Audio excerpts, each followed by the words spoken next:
శ్రీనివాస్ రెడ్డి గారి సన్మాన సభ కార్యక్రమాన్ని నిర్వహిస్తున్నటువంటి మన హరిశన్న ఆధ్వర్యంలో, మత్స్వామి గాచారి గారి ఆధ్వర్యంలో నిర్వహిస్తున్న సభకు వచ్చిన పెద్దలందరికీ పేరు పేరు నమస్కారం.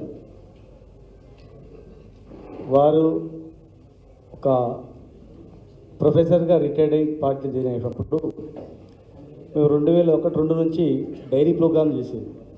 తెలంగాణ డైరీస్ కొట్టించి ఒక ప్రోగ్రామ్ చేసి కార్యక్రమం 3 నెలలు జనవరి నుంచి ఏప్రిల్ వరకు, మార్చి ఏప్రిల్ వరకు ఆ డైరీ ప్రోగ్రాం ద్వారా మరి కేసీఆర్ గారి ఆలోచనతో నడుపుకుంటూ వచ్చే సందర్భంలో ఒక కార్యక్రమంలో జయశంకర్ గారు అందరు అవుట్సోర్సింగ్ ఎంప్లాయీసే ఉన్నారు, రిక్రూట్మెంట్ లేదు, బయటికి రావాలంటే 69 ఉద్యమంలాగా వస్తలేరు, ఆఫీసర్లు ముందుకు వచ్చి సంఘం పెడితే బాగుంటుంది అన్నప్పుడు నేను సంఘం పెట్టినప్పుడు శ్రీనివాస్ రెడ్డి గారు ఫోన్ చేసి చాలా మంచి పని చేసినావు, నాకు కూడా ఎప్పటి నుంచో ఆలోచన ఉండే, దానిలో యూనివర్సిటీ వాళ్ళని కూడా ఇన్వాల్వ్ చేయండి, అందరిని ఇన్వాల్వ్ చేయండి, స్టూడెంట్స్ కూడా వస్తారు అని చెప్పి మరి వారు ప్రోత్సహించడం, మరి ఇంత పెద్ద ఎత్తున సన్మానం చేయడం అనేది ఇక్కడ కూడా చూడలేదు. మనం అమెరికా వెళ్తున్నందుకు మరి ఇంకా ఇన్ని రోజులు పార్టీ చేసిన సేవకు గుర్తింపుగా మన నాయకుడు ఇంత గొప్పగా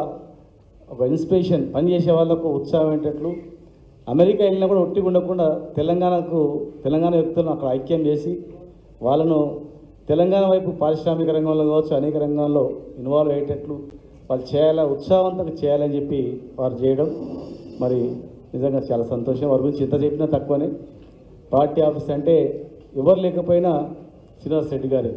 మరి అంత శ్రీనివాస్ రెడ్డి గారి తర్వాత మళ్ళీ అదే అటువంటి అంకుత దిశతో పనిచేసేటువంటి మా జిల్లా సంబంధించినటువంటి రావుల చంద్రశేఖర్ రెడ్డి గారు కూడా వారు బాధ్యత తీసుకోవడం అనేది మాకు చాలా సంతోషం. ఖచ్చితంగా శ్రీనివాస్ రెడ్డి గారు 100 సంవత్సరాలు ఆయురారోగ్యాలతో ఉండాలని, అమెరికాలో కూడా తెలంగాణ వాళ్ళని ఐక్యం చేసి మరి ప్రపంచవ్యాప్తంగా కూడా మీ తెలివితేటలు ఉపయోగించేటట్టు చేయాలని చెప్పని 100% 100 ఏళ్ళు ఆయురారోగ్యాలతో భగవంతుడు మీకు మీ ఇద్దరికి కూడా ప్రసాదించాలని చెప్పి మనసారా కోరుకుంటూ థ్యాంక్ యూ.